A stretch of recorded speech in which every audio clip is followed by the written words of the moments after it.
Chicken চাপের এর থেকে সহজ রেসিপি আর হতে পারে না। দেখতে এবং খেতে একদমই হোটেল স্টাইলে, কিন্তু তৈরি করে নেওয়া খুবই সহজ আর হাতের কাছে থাকা সাধারণ মশলা দিয়ে তৈরি করে নেওয়া। অনেক গুরুত্বপূর্ণ টিপস সহ এই সহজ চিকেন চাপের রেসিপিটি আপনারা শিখে বাসায় যে কোনো সময় তৈরি করে নিতে পারেন। আর আজকের এই চিকেন চাপের রেসিপিতে চিকেনটা হবে একদমই সফট আর জুসি। আশা করছি রেসিপিটি আপনাদের কাছে ভালো লাগবে। যদি ভালো লেগে থাকে তাহলে একটি লাইক দিয়ে কমেন্ট করে জানাবেন। তো চলুন কথা না বাড়িয়ে রেসিপিটি শুরু করা যাক।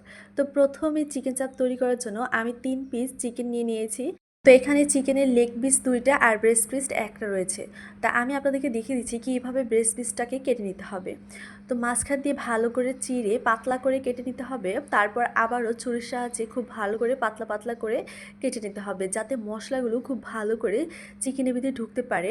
আর এভাবে পাতলা করে কাটলে চিকেনটা খুব দ্রুত সিদ্ধ হয়ে যাবে। আপনি একটু লক্ষ্য করলে বুঝতে পারবেন আমি কিভাবে কাজটা করেছি। আমি সবগুলো চিকেনই পাতলা পাতলা করে যতটুকু সম্ভব কেটে নিয়েছি।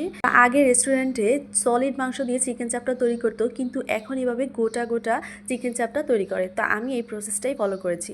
তো এবার চিকেন চাপের জন্য মশলা তৈরি করে নিতে হবে। তো আমি এখানে একটি ছোট বাটিতে 2 চামচ পরিমাণ গুঁড়ো দুধ নিয়ে তার ভিতরে 2 চামচ লিকুইড পানি দিয়ে হাফ চামচ পরিমাণ ভিনেগার দিয়ে দিলাম। তো আপনার ভিনেগারের পরিবর্তে লেবুর রসও দিতে পারেন। তো এই কাজটা করেছি আমরা টক দইয়ের বিকল্প হিসেবে। আপনাদের হাতের কাছে যদি টক দই থাকে তাহলে টক দই ব্যবহার করবেন, আর না হলে এই প্রসেসটাই ফলো করতে পারেন। তো এবার অন্যান্য সব উপকরণ নিয়ে নিচ্ছি। তো প্রথমে 1 চামচ পরিমাণ রসুন বাটা, 1 চামচ আদা বাটা, স্বাদ মতো লবণ, 1 চামচ শুকনো মরিচের গুঁড়া, হাফ চামচ হলুদের গুঁড়া, 1 চামচ ধনিয়ার গুঁড়া, 1 চামচ জিরার গুঁড়া, হাফ চামচ গরম মশলার গুঁড়া, হাফ চামচ কালো গোলমরিচের গুঁড়া, আর 1 চামচ টমেটো সস, আর 1 চামচ সয়া সস।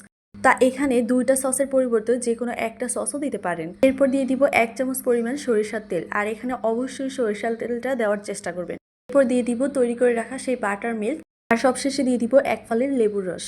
তো এবার সব মশলাগুলোকে খুব ভালো করে হাত দিয়ে মিশিয়ে নিতে হবে। মশলাগুলো মিক্স করা হয়ে গেলে এই পর্যায়ে চিকেনের সাথে বা চিকেনের গায়ে মশলাগুলোকে খুব ভালো করে লাগিয়ে ম্যারিনেট করে নিতে হবে। তো এই কাজটা অবশ্যই একটু সময় নিয়ে আর হাত দিয়ে করার চেষ্টা করবেন, তাহলে চিকেনের প্রত্যেকটি সাইডে বা প্রত্যেকটি লেয়ারে ভালো করে মশলাটা ঢুকবে, আর তাহলেই চিকেন চাপটা খেতে খুব ভালো লাগবে। তো চিকেনের সাথে খুব ভালো করে যখন মশলাগুলো মিশানো হয়ে যাবে সেই পর্যায়ে ঢাকনা দিয়ে ঢেকে আমি ওভারনাইট রেস্টে রেখে দেবো। তো আপনাদের হাতের কাছে যদি কম সময় থাকে তাহলে মিনিমাম আধা ঘন্টার মতো রেস্টে রাখার চেষ্টা করবেন।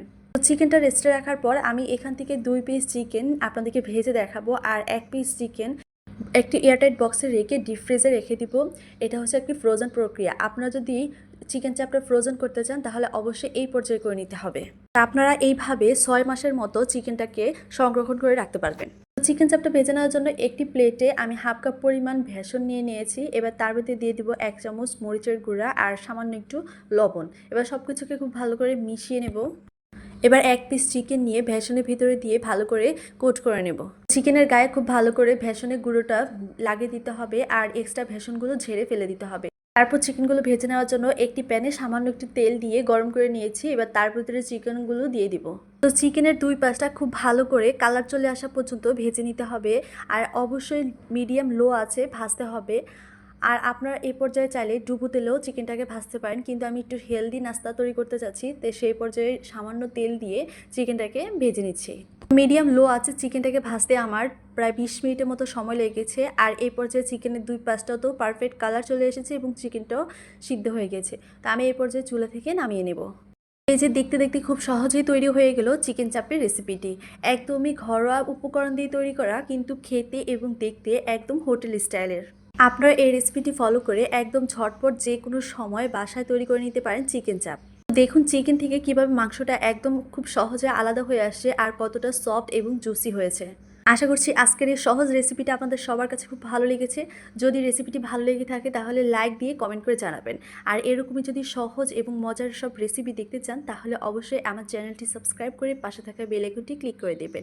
আর ফেসবুক পেজ থেকে দেখলে পেজটি ফলো দিয়ে পাশে থাকবেন। তো সবাই ভালো থাকবেন, সুস্থ থাকবেন। আল্লাহ হাফেজ।